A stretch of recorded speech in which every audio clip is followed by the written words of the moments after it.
In the headlines, 7 confirmed dead, several others missing in Zamfara boat mishap. Another party withdraws petition against President-elect Bola Tinubu. Governors El-Rufai, Soludo and Emir Sanusi speak on overdependence on oil.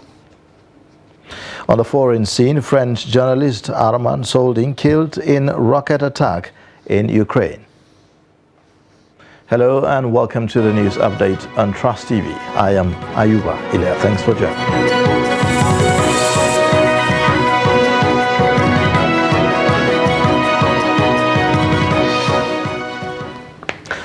And now the details. An unspecified number of children were said to have died in Gusau, the Zamfara state capital, in a boat mishap when the victims were returning from where they went to look for water. According to relatives of the victims, the recent water scarcity that has made vendors increase the price per jerrycan has forced residents to go the extra mile in search for water. The report. Last Sunday was a black day for residents of Tulukawa community in Gusau local government area of the state, as they lost an unspecified number of their children to death in the boat mishap when they were returning home from where they have gone to look for water for domestic use. Though some witness accounts said 7 dead bodies were recovered, others said the number of those who lost their lives in the incident were more than 7. Muhammad Yusuf lost 2 of his children, a daughter identified as Zainab, a 17-year-old whose dowry has been paid, and a wedding fixed after next Salah celebration, and a 12-year-old son, Aliyu. He said he was devastated over the harrowing incident that happened to his children as a result of lack of water for domestic use. He wants the state government to address the problem of perennial shortage of water in Gusau metropolis to avert this kind of situation, saying that it was because their children went far away to place to look for water that the tragedy befell them. There is ugly incident that happened to me because of problem of water. These are community, even water vendors do not have water that one can buy. Even with your own money, you can't get water to buy. No borehole and not even well water.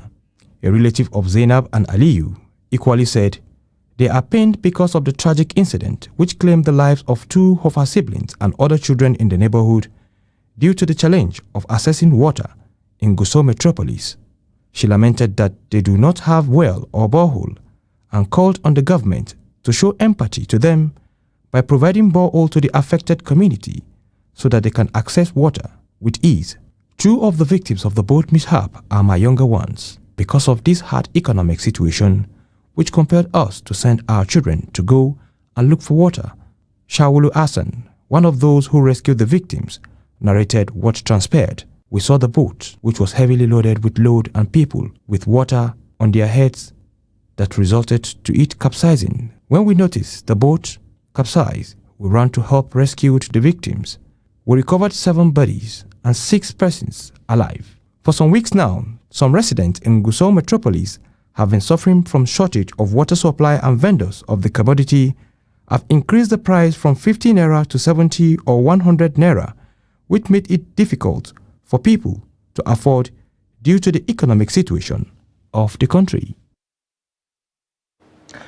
The Action People's Party has applied to withdraw its petition challenging the victory of President-elect Asiwaju Bola Tinubu at the 2023 general election. The counsel to the party, Obed Agu, also asked the court to strike out and dismiss the suit. Counsel to Tinubu, Wole Olanipweku, said that they are not opposing the application for withdrawal of the petition and they are not asking for cost. It's nothing more than instruction from my client.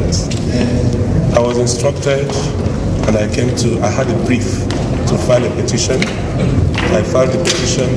I also have another brief to withdraw the petition. And that's the grounds. As a lawyer, I was prepared to take up this matter to the last minute of it. But things change. The brief is not mine. The brief is that of my client. Like one of the pressmen asked me 2 days ago, would you want to withdraw the petition? My answer was no. However, if I have the instructions of my client to do otherwise, I wouldn't say no to that. The Presidential Election Tribunal will on Thursday rule on a motion by Atiku Abubakar, candidate of the People's Democratic Party, seeking live broadcast of the court's proceedings. The tribunal has commenced pre-hearing in the suit on Tuesday. The party and its candidate have argued that the APC presidential candidate Bola Tinubu was not duly elected by the majority of lawful votes cast at the election, and he was not qualified to contest the election. The five-man panel, led by Justice Haruna Tsammani, adjourned matters to Thursday to allow the parties involved to consolidate their issues for determination to avoid duplication and waste of time. The PDP lead counsel, Chris Uche, addressed journalists after the day's proceeding. Happily, the pre-hearing session has commenced in the Atiku PDP petition.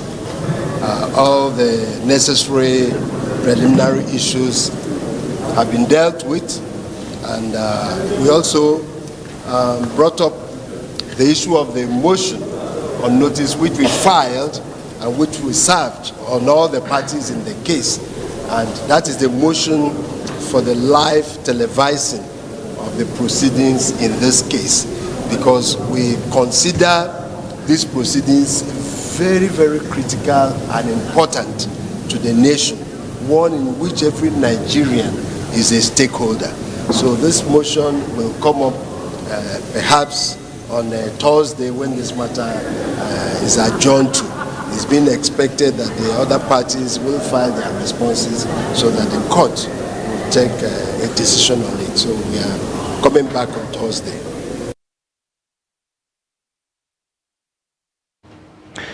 In the meantime, Osun State Governor Ademola Adeleke, while reacting to the Supreme Court judgment reaffirming his victory at the Osun governorship poll, has assured people of the state of his commitment to deliver on all his campaign promises. He said this is his home, his country home, where he received his supporters, and he said that's in his country home where he received his supporters and admirers shortly after the judgment was delivered. Hamid Oyegbade reports. The verdict of the Supreme Court has brought the litigation on the July 16, 2022 governorship election in Osun State to a conclusive end, as the Apex Court affirmed Governor Ademola Adeleke as the validly elected governor of the state. The candidate of the All Progressive Congress in the election, Adegboyega Oyetola, was dissatisfied with the result of the election and the declaration of the candidate of the People's Democratic Party, Adeleke, as the winner of the election by the Independent National Electoral Commission. Upon his victory, Governor Adeleke assured the people of the state that he would deliver on his campaign promises to them. Now that is over now, that I've been affirmed as the authentic governor of Osun State, so it's now time for us to focus all the way to bring out more dividends of democracy to my lovely people in Osun. The will and the wish of Osun people has been confirmed. It's a change that Osun people wanted, and it has been fulfilled and crowned by the Supreme Court today. I can assure you that the work is continuous, or we continue to do the good work. So the people of Osun State should expect more dividend of democracy for His Excellency. His family members, supporters, and admirers celebrated the victory with Governor Adeleke.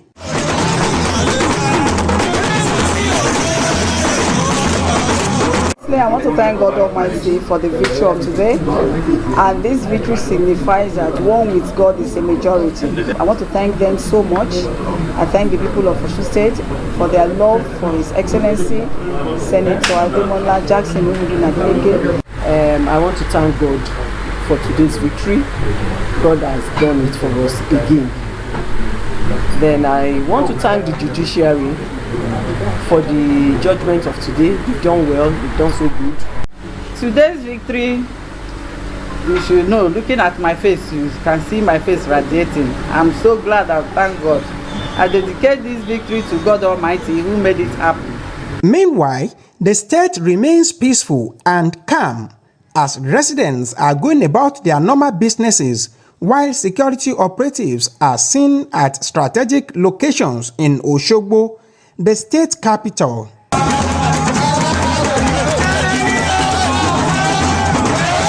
Amid Ojegbade, Trust TV News, Oshogbo.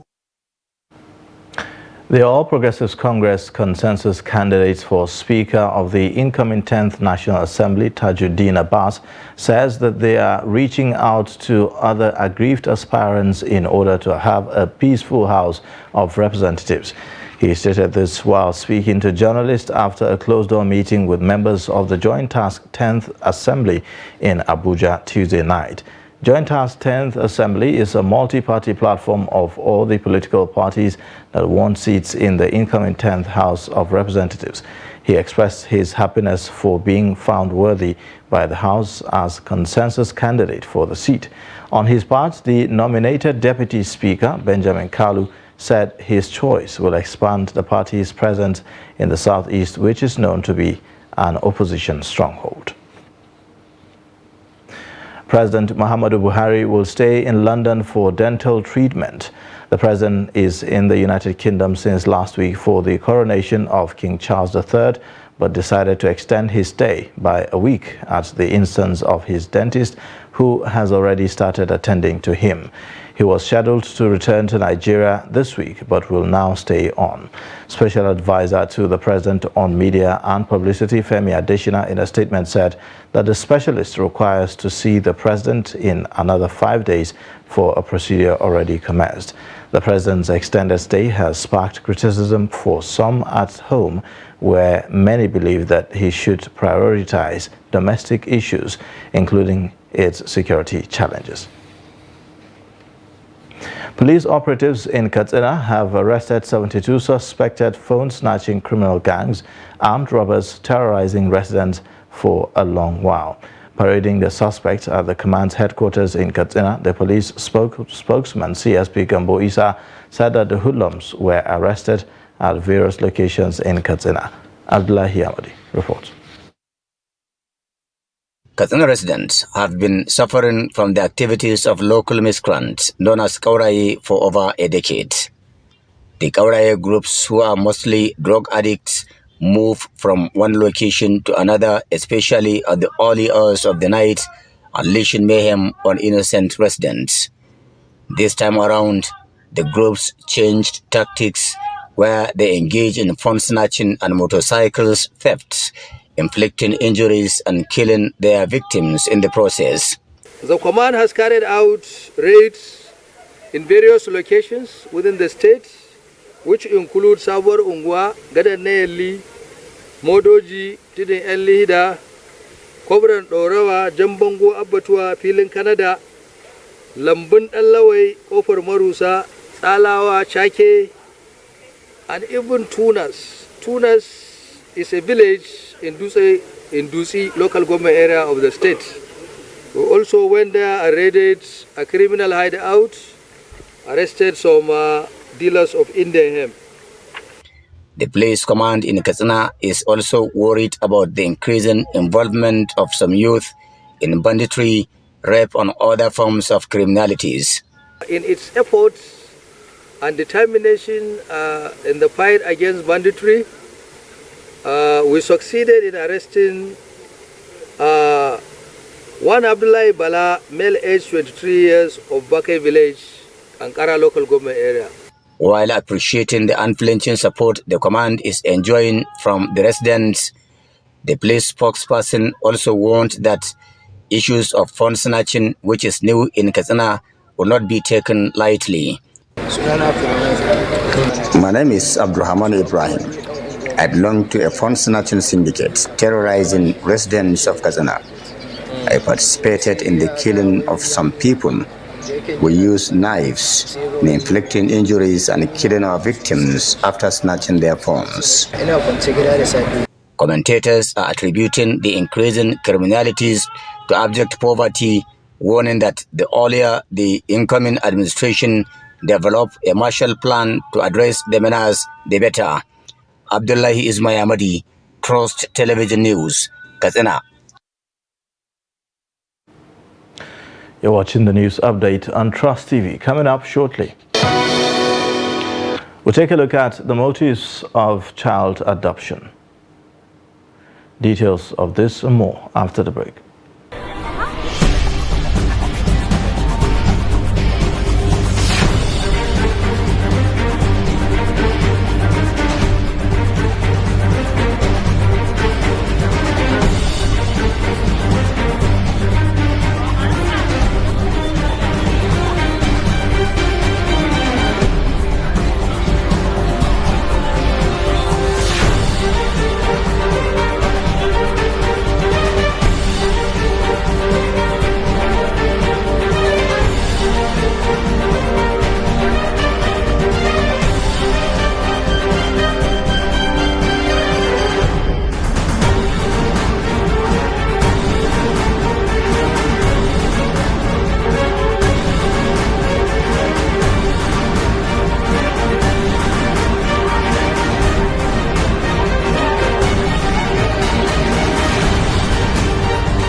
Trust TV, documenting the Nigerian story.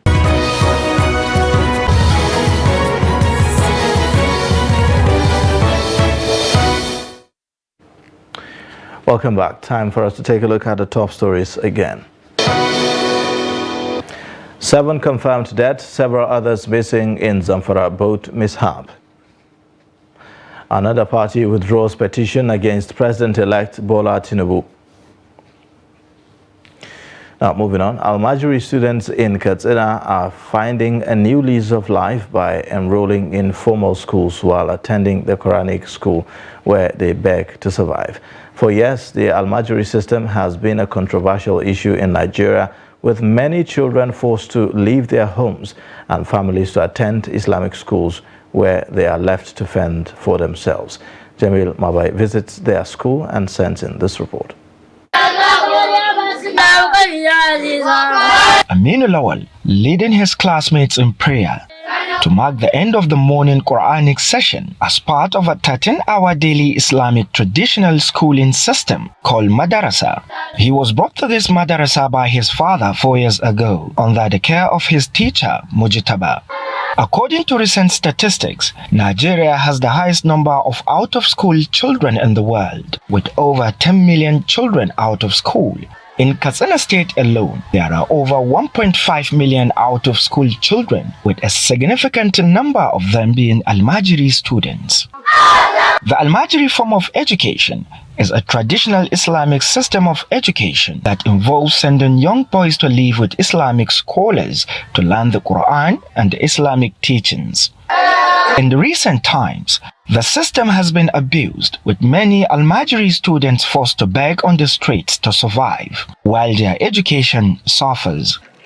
But now there is a glimmer of hope for these students. An initiative was launched to integrate Imagery students into the formal education system. Under the program, Imagery students are enrolled in schools where they receive formal education alongside the Islamic teachings. These children are like any other children. They deserve to be properly integrated into the society. We decided on a particular school to pick and test our initiative by enrolling them. Aminu wants to learn English language so he can become a doctor, while 15-year-old Ahmad wants to work at a company. I want to learn English language and become a doctor or a soldier. I prefer to do office work in a company. What interests me the most about our school are the teachers, because they are kind and they explain things to us easily. Despite their poor background, they remain active during classes. The initiative is changing the narrative by providing these students with a safe and conducive learning environment. Begging to eat is their biggest impediment to actualizing their dream. Going to school with an empty stomach with no shoes, these children are determined to learn despite the glaring economic cost. Jamilu Mabai, reporting for Trust TV News, Katsina. Now, adopting a child in Nigeria is seen by many as an action driven by childlessness on the part of adopting parents. However, this is not always the case, as adoption is also a responsibility of every member of the society as a way of catering for children with no parental heritage. The report. One thing that almost every married couple looks up to is the arrival of a new baby. This has strengthened relationships between couples as well as their extended family. However, the absence of a child can be devastating to spouses looking forward to children. This is one reason couples adopt kids. Beyond this, many Nigerians do not see another reason for child adoption. Different reasons for adoption of children. The fact that somebody has a child does not mean you cannot adopt a child. And for people that they are going maybe because of infertility, they can also can adopt. They too can also adopt. It's an alternative. A child need not come from you directly. You can, instead of going through the stress of infertility, you can just adopt a child. It's not only people that have fertility issues that should adopt. Adoption should be made for everybody, especially people who are well-to-do to take care of those children that their parents abandoned and all that. So it's not only for people that have fertility issue, but people that can be able to take care of these children, put them in school, and also take care of their well-being. It shouldn't be only for people that have fertility issues. So adoption should be for everybody who should be able to take care of those children.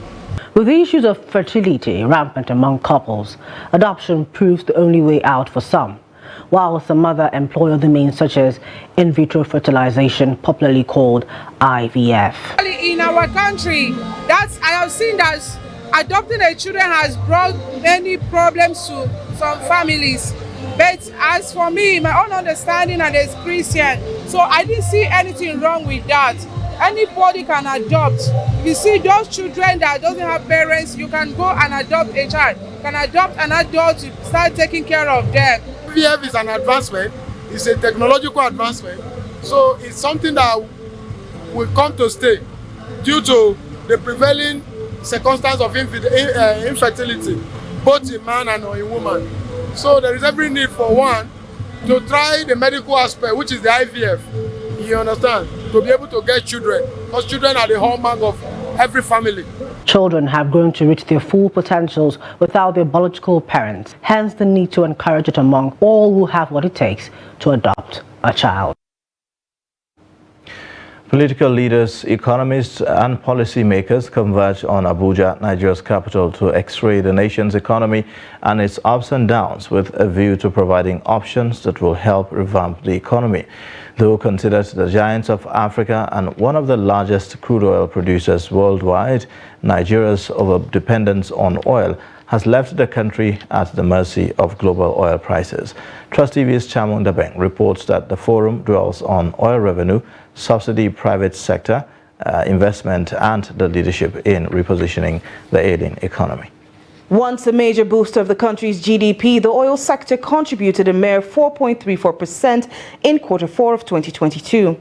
Nigeria's reliance on crude oil as its major export has now become a setback in the nation's quest for economic development, as the country grapples with challenges like the volatility of global crude oil prices as well as oil bunkering in the Niger Delta, which has drastically reduced Nigeria's oil output, dropping from an estimated 2.4 million barrels per day to about 1.3 million barrels per day, with an estimated $700 billion revenue. However, leaders at the subnational level spoke on the importance of leadership and the role it plays in boosting the country's economy. These episodes of surge and decline depends on the leadership at any point in time, the stock and content of human capital in the government, And then where the government gravitates in a spectrum of between what I call the two T's, transactional leadership, transformational leadership.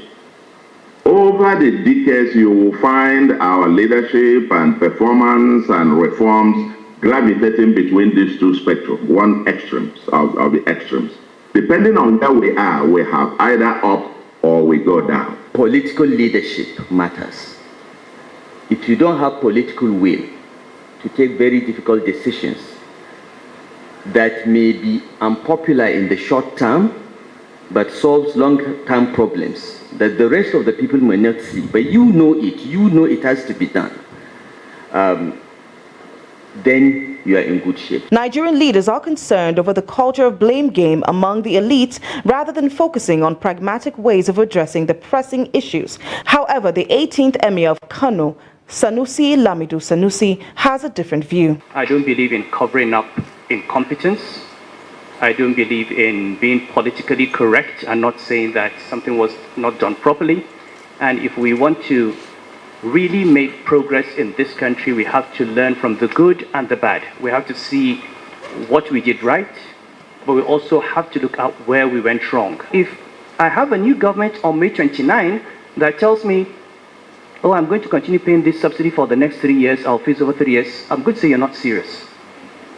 I mean, I'm going to just close my eyes and get ready for the next election in 2027 because we're going to be here in 2027 talking about the same things. As Nigeria looks to economic diversification and development, there is a need for massive private sector investments, fiscal consolidation, and a need to assess Nigeria's economic surges and emulate the highs. Chamun Dabeng, Trust TV News, Abuja. Now, the 2023 Islamic Development Bank annual meetings have been flagged up in Jeddah, Saudi Arabia at the King Abdullah Congress Center. Salim Umar Ibrahim, who is in Jeddah, reports that the annual meeting is bringing together delegations from the group's 57 member countries, in addition to observers from regional and international organizations, to discuss development issues and institutional matters from 10th to 13th of May, while dignitaries and participants will hold closed-door meetings with the ISDB Group Board, the General Assembly of Federation of Consultants from Islamic countries, among others. The 2023 annual meeting's official opening ceremony is expected to be held on Thursday. French journalist Armand Solding, who worked for the AFP news agency, has been killed in a rocket attack in Chaziv Yar near the eastern Ukrainian city of Bakhmut, the 16th journalist to be killed since Russia launched its full-scale invasion of Ukraine in February 2022. Solding was with a team of AFP journalists traveling with Ukrainian soldiers when the group came under fire from Grad rockets at about 4:30 p.m. on Tuesday. The team took cover, but 32-year-old Solding was killed when a rocket struck near where he was lying. Chaziv Yar lies close to Bakhmut, which Russian forces have been trying to capture for 9 months, seeing it as a stepping stone to other parts of eastern Ukraine. Solding was born in Sarajevo, now the capital of Bosnia, in France.